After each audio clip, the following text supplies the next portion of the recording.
उत्तर प्रदेश में कल से बोर्ड परीक्षाएं प्रारंभ हो रही हैं। बात अगर मथुरा की करें तो 152 परीक्षा केंद्रों पर करीब 76,000 परीक्षार्थी अपना भाग्य आजमाएंगे। इन 152 में से 50 परीक्षा केंद्र संवेदनशील हैं तो 5 अति संवेदनशील माने गए हैं।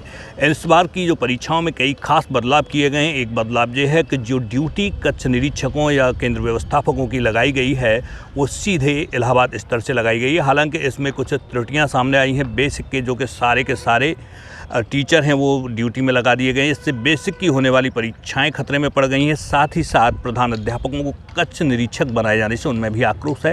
इन सब सवालों को लेकर हम जिला विद्यालय निरीक्षक से बात करेंगे और उनसे जानेंगे कि किस तरह मथुराओं में परीक्षाओं को नकल विहीन कराने के लिए क्या इंतजाम किए गए हैं। जनपद मथुरा में वर्ष 2022 की हाई स्कूल एवं इंटरमीडिएट की परीक्षाओं की बोर्ड परीक्षाओं की तैयारियां पूरी कर ली गई हैं। मैं आपको बताना चाहूँगा कि जनपद में 152 परीक्षा केंद्र बनाए गए हैं, जिसमें हाई स्कूल और इंटर के लगभग 76,000 बच्चे प्रतिभाग करेंगे। परीक्षाएं 24 मार्च से शुरू होकर 12 अप्रैल तक चलेंगी। इसके लिए हम लोगों ने लॉ एंड ऑर्डर की दृष्टि से पूरे मथुरा जनपद को 5 जोन में बांटा है। 16 सेक्टर्स इसमें बनाए गए हैं। सभी 16 सेक्टरों में सेक्टर मजिस्ट्रेट की तैनाती की गई है। सारे एसडीएम्स जोनल मजिस्ट्रेट बनाए गए हैं। सिटी मजिस्ट्रेट भी जोनल मजिस्ट्रेट हैं और सभी 152 सेंटरों पे स्टैटिक मजिस्ट्रेट की तैनाती की गई है, जो परीक्षा के दौरान वहां उपस्थित रहकर परीक्षाएं संपन्न कराएंगे। इसमें क्वेश्चन पेपर्स सेंटरों में पहुंचा दिए गए हैं। आंसर शीट्स भी पहुंचा दी गई हैं। कल जो पहली परीक्षा है वो कंपलसरी पेपर है, तो समस्त केंद्रों में समस्त बच्चों की परीक्षा कराई जाएगी। इसमें मैं एक बार पुनः बताना चाहूँगा बच्चों की जानकारी के लिए कि जो परीक्षा का समय है वो 8 बजे से 11:15 बजे तक प्रथम पाली में प्रातःकाल और दूसरी पाली में सायंकालीन परीक्षाएं 2 से 5:15 तक चलेंगी। इसमें 15 मिनट का समय बच्चों को पेपर पढ़ने के लिए दिया जाएगा और 3 घंटे में बच्चे अपना लिखकर उसको पूरा करेंगे।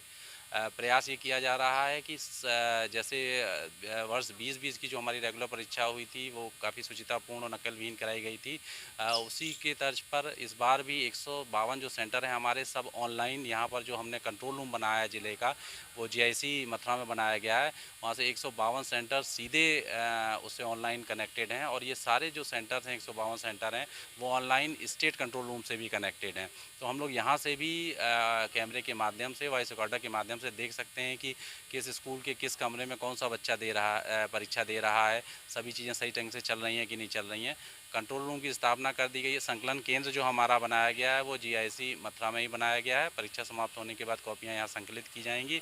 हमारा संपूर्ण प्रयास है और जिला प्रशासन के सहयोग से इस वर्ष की भी परीक्षाएं नकलविहीन और शुचितापूर्ण कराई जाएंगी। अगर बात करें सीसीटीवी कितने लगाए गए हैं और नकलचियों पर लगाम लगाने के लिए क्या तैयारियां विभाग की जा रही हैं? 6 इसके लिए मैं आपको बताना चाहूँगा कि 6 सचल दल बनाए गए हैं, फ्लाइंग स्क्वाड बनाए गए हैं अधिकारियों के नेतृत्व में, जो पूरी परीक्षा के दौरान भ्रमणशील रहकर विभिन्न केंद्रों पर जाकर उस व्यवस्था को देखेंगे। यदि कोई बच्चा नकल करता हुआ या अनुचित साधन का प्रयोग करते हुए पाया जाता है तो उसके विरुद्ध वैधानिक कार्रवाई की जाएगी।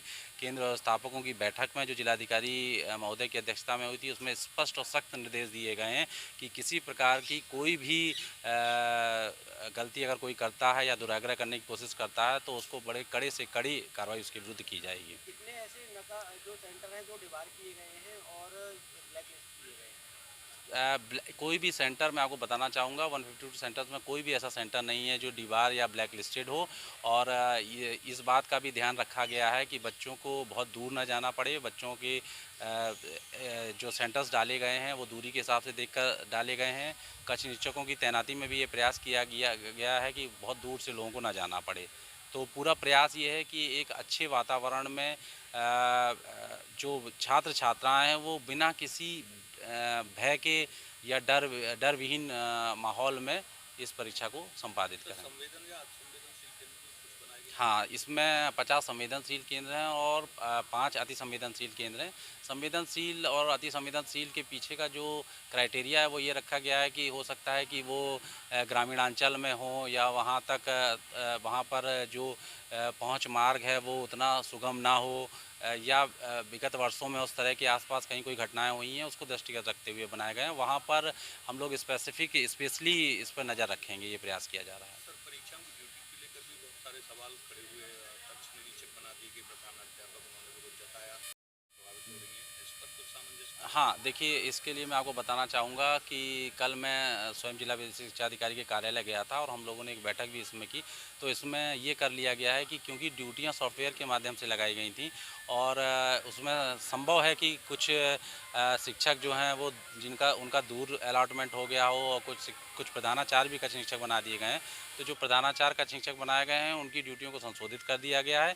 जहाँ तक बेसिक की ड्यूटियों का सवाल है, सारे खंड शिक्षा अधिकारियों को निर्देश दे दिए गए हैं कि यदि इस तरह की ड्यूटियाँ जैसे यदि कोई बेसिक का टीचर है वो मेडिकल पे है या कोई टीचर ऐसा है जिसका दूसरे ब्लॉक में ड्यूटी लग गई है या इस विद्यालय जिसमें लगी वो काफ़ी दूर है, तो उसको वो संशोधित करके नए टीचरों को उनकी जगह ड्यूटी लगा देंगे। सर, एक शिक्षिका हैं, प्रेगनेंसी के दौरान उनकी जो है ट्रॉमा से और दूसरी बलदेव साइड में उनकी ड्यूटी लगा दी गई। जी जी।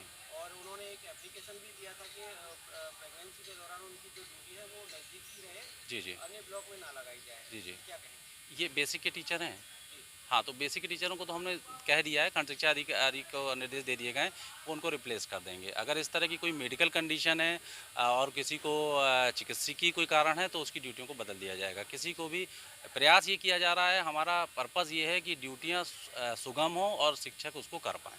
सर, परीक्षा केंद्रों पर सीसीटीवी के साथ साउंड रिकॉर्डर भी है? हाँ, वॉइस रिकॉर्डर भी लगाए गए हैं कमरों में, ताकि उसका पर्पज़ ये है कि कहीं बच्चे आपस में बात कर रहे हैं या बोल कर नकल करने की कहीं कोई प्रयास किया जा रहा है तो वो भी हम उस चीज़ को पकड़ सकें। तो पूरा प्रयास जो है वो ये है कि परीक्षा नकल विहीन कराई जाए। साथ ही साथ केंद्र व्यवस्थापकों को ये भी निर्देश दिया गया है कि किसी भी तरीके से, क्योंकि हमारे बच्चे छोटे होते हैं, भय का वातावरण ना बनाया जाए। वातावरण सुगम रहे, बच्चों को जानकारी रहे कि वो कैमरे में परीक्षा दे रहे हैं, जिससे कि एक डिटरेंट का काम हो, लेकिन परीक्षा का जो वातावरण हो भयमुक्त रहे और अच्छी परीक्षा बच्चे दे पाएँ। सर, एक छोटा सा सवाल और है, ये जो परीक्षा होने जा रही है इसमें इस बार कुछ ऐसा है जो नया हो, पहली बार हो रहा हो? हाँ, इस बार जो देखिए इस बार जो ड्यूटियां लगी हैं, जैसे कि centre superintendent, assistant centre superintendent और कक्ष निरीक्षक, ये सारी ड्यूटियां ऑनलाइन लगाई गई हैं, बोर्ड के माध्यम से लगाई गई हैं। पहले ये ड्यूटियां जिला विद्यालय निरीक्षक के स्तर से लगती थी, लेकिन इसमें पारदर्शिता लाने के लिए जिस तरह चुनाव में ड्यूटियां लगती हैं उस तरीके से प्रयास किया गया है कि वहाँ से ये ड्यूटियाँ लगाई जाए। यह पहली बार ये प्रयास किया जा रहा है इस पर। कंट्रोल रूम के नंबर जारी किए गए हैं नकल की सूचना देने के लिए? और हाँ, कंट्रोल रूम के नंबर जारी किए गए हैं, कंट्रोल रूम प्रभारी के भी नंबर जारी किए गए हैं। यदि कोई आवश्यकता है, परीक्षा से संबंधित कोई सूचना देनी है, नकल से संबंधित कहीं कोई ऐसी घटना होती है जिसको उन्हें हमें सूचित कराना है, तो नंबर जारी किए गए हैं। केंद्र व्यवस्थापकों को उनको बताया भी गया है। ये थे हमारे साथ मथुरा के जिला विद्यालय निरीक्षक डॉक्टर राजन सिंह, जिन्होंने परीक्षा के संबंध में जानकारी दी। उन्होंने बताया कि किस तरह से मथुरा में परीक्षाओं को संपूर्ण कराने के लिए खाका खींच दिया गया है। कल से परीक्षाएं प्रारंभ होंगी। उन्होंने एक भरोसा दिलाया कि इस बार भी परीक्षाएं नकल विहीन होंगी। नकल से याद आया, आप जानते होंगे कि पहले जब भारतीय जनता पार्टी की सरकार नहीं थी, उससे पहले परीक्षाएं किस तरह से होती थीं और मथुरा किस कदर नकल के लिए बदनाम था। अब जबकि चुनाव कुछ दिन पहले संपन्न हुए हैं, परिणाम कुछ दिन पहले आया है, तो इसमें एक बड़ी गंभीर सूचना हम आपको देने वाले हैं। इस बार नतीजे भारतीय जनता पार्टी के पक्ष में आए हैं, लेकिन नकल माफिया एक तरह से पूरी तरह तैयार था कि अगर भारतीय जनता पार्टी की सरकार नहीं बनती तो उसने अपनी तैयारियां नकल को एक बार फिर से इन परीक्षाओं में वापस लाने के लिए पूरी कर ली थी, जो कि अब धरी की धरी रह जाएंगी। परीक्षाएं कल से प्रारंभ होंगी तो देखेंगे कि किस तरह पहले की तरह नकल विहीन परीक्षाएं संपन्न होती हैं या नकल माफिया ने जो इस बार तैयारियां की हैं वो अमल में आ पाएंगी या नहीं। वेद प्रकाश गौतम, सचमुच टीवी, मथुरा।